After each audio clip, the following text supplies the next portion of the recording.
mencionando René al principio, y es que a veces pensamos que las adicciones nada más dependen de ser adicto a algún tipo de sustancia y que pues tenemos problemas familiares, económicos y demás por eso, pero el enemigo silencioso es la ludopatía. Esta adicción pues que nos lleva a un desorden tremendo en nuestras finanzas, pero además a tener la necesidad de estar en el juego constantemente. Y muchas veces no se reconoce que uno tiene esta adicción. Para eso hemos invitado a nuestro experto, al neuropsicólogo Alejandro Lira, para que nos platique cómo podemos detectar si tenemos esta adicción o de repente algún familiar y poder darle un tratamiento. Bienvenido, Alejandro, ¿cómo estás? Muchas gracias, muy bien. Eso, mi Alex. En definición, así de diccionario, definición de experto, ¿qué es la ludopatía? La ludopatía es un trastorno adictivo, entra dentro de las adicciones conductuales y básicamente es una compulsión a las apuestas. Okay. ¿Vale? Lo conocemos como ludopatía o trastorno de juego patológico, que suena muy divertido, pero no lo es. Pero ¿cómo es que empieza esta adicción? ¿Cómo que se va desarrollando? ¿Cuáles son los factores? Bueno, se va a ir desarrollando a lo largo de la vida y generalmente tiene que ver con traumas o situaciones que vive la persona y la va a desplazar hacia el juego como un mecanismo para sentirse mejor. Estas personas suelen tener pues una desregulación en algunos neurotransmisores en el cerebro, especialmente en dopamina y serotonina, que son los que nos hacen sentir felices, alegres y placer. Entonces encuentran en esta actividad del juego esta facilidad para sentir pues emoción o sentirse bien, aunque después del mismo pues viene la culpa y viene el remordimiento y todos estos sentimientos negativos. Así Claro. es. Pues muchas veces se relaciona la ludopatía justamente con emociones como la ansiedad, la euforia, porque sientes y la gente tiene una narrativa, ¿no? Es que así voy a ser millonario, o justifican, es que es el único lugar donde me puedo olvidar de mis problemas. Y entonces, más o menos por ahí es la raíz, pero mucha gente lo relaciona con la genética. Familias que tíos, primos y demás son ludópatas. ¿Tiene que ver, Alejandro? Sí, por supuesto. Aquí vamos a tener dos factores importantes. Uno, sí hay una cuestión genética que implica cómo nuestro cerebro va a procesar estos estímulos y también un factor que tiene que ver con la crianza. Entonces, el que tú veas que tu familia se comporta de cierta manera, pues va a hacer que tú te vayas comportando de la misma manera, ¿no? Aunque no es pues 100% seguro que va a ser así. En familias ludópatas, pues hay veces que hay personas que no tienen la adicción. Pues que lo ven y dicen, yo no quiero ser Que yo no así. quiero Oye, ser pero así. insistiendo en esta cuestión genética, porque se habla de que hay personas con tendencias a las adicciones. ¿Esto también tendría que ver con Sí. una tendencia a la adicción? El cerebro de un ludópata se comporta de una manera muy similar a una persona que es adicta a la marihuana o Al alcohol. al alcohol o a otra cosa. De hecho, el mecanismo es muy similar. Por eso, cada que la persona está jugando, se generan estas descargas en el cerebro de ciertos neurotransmisores que Placer. provocan exactamente que la persona se enganche. Y algo muy peculiar que sucede también en este trastorno es que la persona no percibe que esté perdiendo. Nosotros tenemos un sistema en el cerebro que nos hace saber cuándo el riesgo es más alto que el beneficio. Y entonces te detienes y dices, no, porque esto voy a perder más de lo que podría ganar. En este caso, los ludópatas, ese mecanismo no está funcionando de forma adecuada y entonces ellos no perciben la pérdida, ellos perciben que casi ganaron. Ajá. Entonces, ¿qué pasa? Si yo casi logro algo, eso hace que yo lo que quiera hacer es Seguir intentándolo. porque la siguiente vez voy a ganar, o sea, un poquito más y lo logro y lo consigo. Y entonces eso provoca que se enganchen precisamente en esta conducta. Ok, sí. ¿Y cuándo sabemos cuando ya es una situación grave que decimos, no, ya, tengo que parar? Porque yo conozco personas, niños, que dicen, vamos a jugar la baraja, que no sé qué, pero de apuesta, ¿De cuánto? Entonces, ¿en qué momento sabemos que ya es grave? Bueno, yo les voy a platicar mi familia. En la familia de mi mamá es muy común que juguemos cartas y siempre apostamos. O sea, no se apuestan cantidades grandes, es como un aliciente para que te esfuerces y puedas jugar, ¿no? ¿Cuándo ya vas a saber que es algo patológico? Cuando la persona ya no funciona adecuadamente. Estas personas van a tener problemas de ansiedad y depresión. ¿Y se enojan si pierden? Las No. cartas, por ejemplo. Se sienten culpables, ¿no? Se frustran mucho. Se frustran y se sienten culpables y eso los engancha más en el juego. Ok. Pero vas a ver que un ludópata no puede dejar de pensar en jugar, solo está pensando cuándo va a ser su siguiente apuesta, dónde va a ser su siguiente apuesta, cuál va a ser su siguiente juego. Van a empezar a buscar maneras de conseguir dinero y cosas para poderlas apostar. O sea, llegan al punto de robar a sus familiares, por ejemplo, apostar incluso su casa, su carro. Empeñar sus propiedades. Empeñan sus propiedades. Hay quienes han llegado a apostar a al esposo, a la esposa. A la esposa, También. yo conocí un señor que apostó a la esposa. Oye, Alejandro, pero también pasa como con las otras adicciones, ¿verdad? Porque, por ejemplo, empezamos apostando, no, es que cada que voy al casino nada más apuesto 500 pesos, pero luego ya esos 500 pesos no satisfacen la necesidad de la emoción para generar dopamina, ¿no es cierto? Exactamente. Entonces van incrementando el monto. ¿Cuáles son las señales de alerta para detectar que tu familiar está teniendo ludopatía? Cuando la persona ya no puede estar bien si no está apostando. Si no está en el juego, se va a ver ansioso, se va a ver deprimido. Si hablas con él acerca de que no vaya a apostar, seguramente se va a enojar y se va a poner de mal humor. Entonces, el único momento en el que vas a ver a esta persona a lo mejor feliz o alegre es mientras está apostando. Porque cuando no lo está haciendo, va a estar en ansiedad y va a estar pensando cómo va a hacerle Es para el síndrome poder de la seguir. abstinencia, ¿no? Exactamente. ¿Curación? ¿Hay tratamiento de curación? Hay muchos tratamientos. Bueno, tiene que ser un tratamiento multidisciplinario, es decir, que se tienen que involucrar a diferentes expertos. Primero, se tiene que atender con terapia cognitivo-conductual para ir trabajando con los síntomas de ansiedad, con los síntomas de la depresión y también con la conducta impulsiva del sujeto que lo lleva a la apuesta. Claro. Y segundo, generalmente también hay que involucrar psiquiatras, porque se tienen que dar ciertos medicamentos que le ayuden a esta persona a regular los mecanismos cerebrales que están desregulados. Y que se ha encontrado pues, que los tratamientos más eficaces es cuando usamos ambas partes. Y los grupos de ayuda, Alex. También, ese es el tercer elemento. Los grupos de ayuda son un gran apoyo para este tipo de personas, como con los alcohólicos o como con las personas que toman alguna otra sustancia.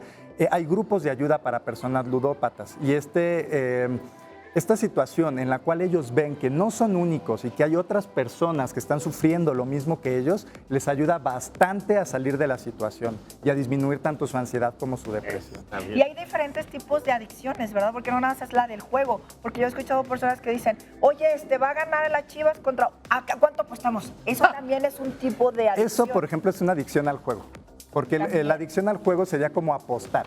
Entonces, si puedes apostar en los caballos, en el fútbol, en las cartas, no sé, en lo que quieras, y se considera adicción al juego. Pero sí hay diferentes tipos de adicciones y se dividen básicamente en dos: adicciones a las sustancias y adicciones conductuales. Las adicciones a las sustancias, pues es, por ejemplo, el alcohol, la heroína y todo eso. Las drogas, ¿no? Las drogas. Y las adicciones conductuales es cuando la persona se vuelve adicta a hacer algo. Por ejemplo, la ludopatía es una adicción conductual. La ninfomanía es una adicción conductual. Oye, me ha tocado ver, por ejemplo, en Las Vegas, que hay teléfonos ahí y con un letrero que dice, si usted siente que ya está perdiendo el control, levante el teléfono y habla contigo. Exacto. Y aquí hay que distinguir algo. El ludópata sabe que algo anda mal. O sea, generalmente, por ejemplo, el alcohólico muchas veces no lo puede ver y te dice, no, es que yo solo tomo en la fiesta, yo solo tomo normal, o sea, social, y tú dices, no, vente, si estás desayunando con una caguama, o sea, esto no es normal, ¿no? Pero el ludópata sí lo puede ver y sabe que está perdiendo el control, pero muchas veces no se puede desenganchar de esta circunstancia en la que lo está llevando a apostar. Generalmente en estas situaciones hay traumas no resueltos que los llevan a este tipo de adicciones como una manera de sentirse bien ante su vida, cuando tienen sentimientos de desesperanza y tristeza.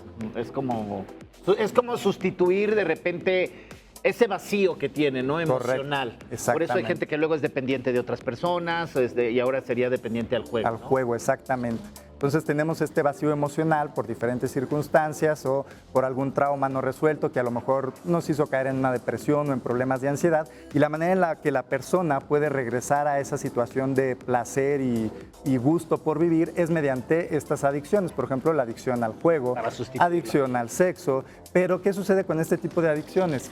Generalmente lo que provocan son sentimientos de culpa y sentimientos de rechazo después del acto. La persona lo disfruta en el momento, pero después viene la culpa, cuando se da cuenta que apostó la casa y ya perdió la casa de su familia. Que se le fue la esposa. Que ya se le fue la esposa, que los hijos ya no quieren hablar con ellos, etc. Esas serían las consecuencias negativas, ¿no? Exactamente. Y es más común de lo que podemos imaginar. El problema en nuestro país es que muchas veces ni siquiera tenemos datos estadísticos que nos digan exactamente cuántas personas sufren el trastorno. Y muchas veces ni siquiera las personas se atienden. Incluso las familias muchas veces no se dan cuenta que tiene un problema.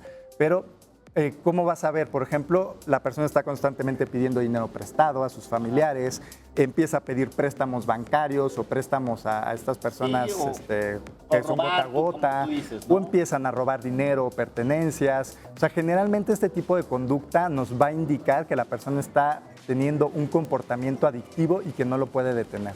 Oye, pero eso no es en la mayoría, es la minoría, porque en lugares como Las Vegas y muchos otros lugares en el mundo que hay de juegos y apuestas, ¿no? Hasta el hipódromo y este tipo de cuestiones, son cientos de miles de personas, si no millones, los que entran al juego, pero solo es un porcentaje muy pequeño. Sí, así es, que es un cae en porcentaje. ludopatía. Exactamente, es un porcentaje muy pequeño el que pierde el control. O sea, y hablamos, pues, a lo máximo un 10% de la población. O sea, realmente no es mucha gente, pero sí es más común de lo que nosotros queremos creer. La cosa en nuestro país es que mucho de esta situación de apuestas no está regulada. Entonces la gente, pues, generalmente apuesta en lugares clandestinos. Sí, y lo hacen y como tú dices, de repente pierden el control y se me hace que también es como en otras cosas, como en el alcohol. Hay mucha gente que va a una cena y se toma un vinito, algo así. Exactamente. Pero no son alcohólicos. ¿Y la familia cómo tiene Exactamente. que reaccionar ante esto? Bueno, primero hay que ir cortando la posibilidad de esta persona para obtener recursos económicos. O sea, pero no de una manera agresiva y violenta, porque de pronto es, no, ya no te voy a dar nada y como violentamente. No hay que hacerlo así. O sea, hay que evitar prestarles dinero, hay que evitar que puedan pedir préstamos. Incluso en ocasiones se puede hacer que una persona responsable lleve las finanzas del apostador, del ludópata, para que no tenga la posibilidad de obtener un recurso. Autocontrol. Exactamente. Oye, Alex, Exacto. y también entender y decirle a la familia que es una enfermedad, porque muchas veces no son comprendidos, ¿verdad? Es lo mismo que sucede con muchas de estas Ale, trastornos mentales. tenemos que ir a una pausa. Quédate con nosotros. Vamos a una pequeña pausa y regresamos, familia linda. No se muevan. Y esto es porque la ludopatía sí es un gran problema y la gente, usted, como nosotros, hacemos un programa interactivo, pues usted también participa con nosotros, pues con sus preguntas. Ya comenzaron a llegar preguntas que están imprimiéndolos la producción. Alex Lira está nuevamente aquí en el estudio. Mis compañeritas rápidamente ya corrieron aquí a la sala. Y pues, Alex, nos arrancamos con preguntas, mi Leslie. Claro, vamos a ver qué nos dice la gente, porque en realidad es un tema, yo creo, que es conocido, pero a lo lejos, no lo interiorizamos tanto. Dice Omar, ¿cómo puedo saber si alguien cercano tiene un problema de ludopatía y no simplemente le gusta jugar? Nuevamente hablamos de la funcionalidad. Si tiene un problema, esta persona va a estar todo el tiempo buscando apostar y si no está apostando, se va a sentir ansiosa o deprimida. Si le pedimos que deje de hacerlo, se va a enfurecer y va a empezar a buscar, como tú decías hace un momento, cada vez apuestas más y más grandes para mantener ese nivel de emoción. Ok, aquí hay otra pregunta. Hay otra más. Iraís nos dice, ¿cuáles son las principales causas que llevan a una persona a desarrollar adicción al juego? Bueno, tenemos 3 causas que pueden ser genéticas, como mencionábamos hace un momento, psicológicas, cuando hablábamos de estos traumas y pues que es como una manera de manejar una situación no resuelta, y también lo social. Como mencionábamos con la parte de la familia, si la persona tiene demasiada facilidad para el juego y para estar apostando, entonces pues va a ser más fácil que caiga en este tipo de Oye, Alex, condiciones. pero también los casinos y demás lugares están diseñados para que la gente, claro. con la publicidad, con el marketing, con los incentivos, se quede a apostar. O sea, Claro. también hay una parte de la sociedad que impulsa eso. Exactamente, al final para ellos es un negocio y a ellos no les importa si perdiste tu casa, tu carro, tu familia, porque pues es un negocio y quieren ganar dinero. Pero si se fijan, y sobre todo en lugares como Estados Unidos, este tipo de estrategias que lo implementan hasta los restaurantes, ¿no? Para que comas más. Este tipo de estrategias están muy bien manejadas para que no vaya a haber alguna cuestión legal de que ustedes están incitando a este problema. Entonces está muy bien cuidado. Mira, aquí Exactamente. tenemos otra pregunta, es esta, de Leticia, de Álvaro Obregón, de aquí en la Ciudad de México. Leti, muchas gracias por escribir. Y dice, ¿qué señales de alarma deberían observar, por ejemplo, en adolescentes y niños que hacen esos juegos de apuestas en línea, que pudieran parecer muy inocentes? Bueno, para empezar, niños y adolescentes no deberían de poder jugar estos juegos en línea. Entonces, como papás, ahí tenemos la responsabilidad de supervisar los dispositivos de los niños, porque eso no lo deberían de hacer. Y entonces aquí estamos hablando también de la facilidad. El adolescente está buscando constantemente estas sensaciones de bienestar y de placer. Está buscando constantemente el poder pertenecer a un grupo y va a ser más fácil que se enganche en este tipo de conductas adictivas que un adulto que ya está formado. Entonces, es especialmente importante evitar que los adolescentes tengan este tipo de juegos.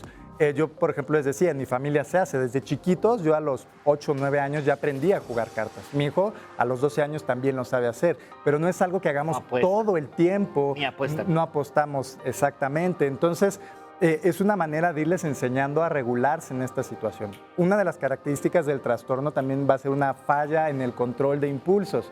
Un adolescente tiene fallas en el control de impulsos, entonces lo estás poniendo en una situación de riesgo al permitirle que juegue a las apuestas, aunque sea en el celular. Ok, perfecto. Otra pregunta más. Acá tenemos a Luis que dice, ¿la ludopatía afecta a ciertos grupos de edad o perfiles más que a otros? ¿Quiénes son más vulnerables? Mira, generalmente es un trastorno que se va a comenzar a dar alrededor de la adolescencia y que va a ir aumentando a lo largo de la vida, ¿vale? Pero se puede dar en cualquier edad y prácticamente en cualquier momento, como una situación no resuelta en la que la persona pues encuentra placer ahí. Es muy común que se dé, por ejemplo, en ancianos o en personas de la tercera edad, que pues a lo mejor ya no están sus hijos en casa, se sienten solos y de pronto encuentran en ir al casino y apostar pues una manera de sentirse bien y un refugio. Un refugio. Oye, eso lo he escuchado muchísimos de gente jubilada. Mira, nos dice Luna, mi hijo juega muchísimo por el videojuego, se la pasa horas de horas. ¿Eso significa que puede ser ludópata si no puede parar? Es otro tipo de adicción. Aquí hablamos de una adicción a los videojuegos. Cuando decimos ludopatía nos vamos a referir exclusivamente a apuestas, apostar, ¿vale? Pero ya se ha estudiado esta parte de la adicción a los videojuegos. Y sí ha habido muchos casos de personas que se hacen adictas a los videojuegos. Y la adicción funciona de manera muy similar a la persona que tiene ludopatía. Ludopatía, claro, como Mario, que aquí nos está preguntando, Mario de Mazatlán. ¿Es posible una recuperación completa o la persona siempre va a ser un ludópata en rehabilitación como los alcohólicos, Como el no? alcohólico. Es exactamente igual que un alcohólico. La persona va a ser un ludópata en recuperación toda su vida o en recuperación potencia, ¿no? o en potencia. Entonces, lo delicado es que cuando haya momentos complicados en su vida puede que esta situación se dispare y es cuando la persona necesita más contención. Pero las adicciones no se curan, solo se controlan. Eso sí, como el alcoholismo da lo mismo, ¿no? Exactamente. Que dicen solo por hoy, dicen. Bueno, acá dice Silvia, mi hijo juega muchos videojuegos casi a diario. ¿Qué le doy? Un tiempo para hacerlo y siempre condicionando que primero debe hacer sus deberes antes de poder jugar. ¿Qué recomendaciones me da para que no vuelva una ludopatía? Porque creo que también no es malo que los niños jueguen. Ok, bueno, nuevamente, esto sería una adicción a los videojuegos, no sería ludopatía. Qué bueno que lo hace después de sus obligaciones, pero sí es importante regular el tiempo de pantalla que tienen los chicos. Por ejemplo, unos 40 minutos aproximadamente en 2 o 3 periodos. Es decir, que tenga 40 o 50 minutos de juego, que descanse unos minutos y luego a lo mejor otro periodo de juego, dependiendo de su edad. Exactamente, porque también el cerebro de los niños se empieza a formar y a mí me preocupa eso, tú como experto, sí. Exactamente, el cerebro de los niños se está formando y nuestro superpoder es que el cerebro se va a adaptar a las circunstancias en las que estamos. Si sus circunstancias están en los videojuegos todo el día, su cerebro se acostumbra a esa circunstancia y a funcionar bajo esos estímulos. Entonces, por eso es importante regularlo y variar los estímulos que tengan los niños, que vayan al parque a jugar, que jueguen con otros niños, etcétera. No únicamente el iPad o la consola. Ay, es que sí, es una cuestión bastante complicada porque en mis tiempos, bueno, es que antes salíamos a jugar en bicicleta y ahora el tener la tableta y todo eso es otro tipo de educación También mental. apostábamos. Íbamos que las canicas, te apuesto que yo gano y te apuesto que Pues los ¿con quién te juntabas? Bueno, Yo no. en esa época era parte del juego, pero era algo con lo que crecíamos y era una manera de interactuar entre todos los niños. Yo también jugaba con las canicas o a veces jugábamos rayuela Carritos, o carritos y de alguna manera pues sí, de pronto apostabas la canica, ¿no? Pero pues esto no necesariamente va a generar una ludopatía. Era como parte de una cultura. Algún tipo o sea, ¿cuál es cuando detectamos en la familia a alguien que dices, ya se le está yendo, lo confrontas y vas a tener No problema? hay que confrontarlo. Entonces, en cuanto lo confrontes, la persona seguramente se va a poner agresiva. paso número 1, ¿cuál Paso sería? número 1 es hay que abordarlo desde la comprensión. O sea, si tú digas, oye, yo vi que tú estás apostando además, ya bájale. O sea, la otra persona seguramente se va a poner violenta, agresiva y no. Entonces, a ver, oye, es que veo que tienes una situación, estás apostando mucho, ¿no? O sea, ¿qué te parece si Lo va a buscamos negar. ayuda? Generalmente lo niegan al principio, pero es importante que lo abordemos de esta manera y lo vayamos convenciendo poco a poco de ir y solicitar ayuda. Muchas veces la persona se da cuenta que lo que está haciendo se está saliendo de control, entonces hay que abordarlo como desde esa perspectiva. Oye, veo que te sientes mal por haber perdido. Sí, es que el dinero y no me pude detener. Oye, es que eso de no poderte detener, no. Ten cuidado bien, porque ¿no? podrías caer, ¿no? O se le dice. Exactamente. ¿Qué te parece si mejor vamos a hacer otra cosa? O sea, de pronto también como familia se trata de no brindar una situación para que la persona pueda apostar. A lo mejor en la cultura de la familia era vamos a apostar todos en cartas, bueno, habrá que cambiar eso. Entonces mejor vamos a ver una película, jugamos fútbol y nadie apuesta, para no darle a esa persona la posibilidad de continuar. Sí, porque es difícil como familia luego confrontarlos en situaciones de alcohol y toda esta... Pero el paso número 1 es cómo lo llevamos a tratamiento o cómo lo acercamos. Hay que convencerlo. Sí. Aquí va a ser mediante el convencimiento. Y por eso decía, ir poco a poco convenciendo a la persona, haciéndole ver, oye, ve cómo te sientes cuando no estás jugando, te veo ansioso, te veo preocupado, vamos a pedir ayuda. No, préstame dinero, no es que no te puedo prestar dinero. O sea, parte del problema se va a ir solucionando si la familia corta esos canales por medio de los cuales la persona puede apostar. Muchas veces el canal es el económico. No le brindo esta posibilidad de apostar y entonces la persona va a empezar a entrar en esta crisis y se va a dar cuenta pues que algo anda mal. Claro. Pues qué interesante, ya lo saben, lo pueden buscar también Alejandro Lira en todas sus redes, en todos los muy buen tema, porque hay muchísimas adicciones. Y bueno, gracias Ale por estar aquí. Nosotros nos vamos a un pequeño corte, pero ahí están, mira, ahí ahora sí están apareciendo sus datos. Neuropsicólogo Alejandro Lira. Vámonos a un corte, pero esto apenas comienza, todavía tenemos mucho más adelante. Seguimos aquí en Una Mañana Estelar. Que hoy es viernes, hoy es viernes.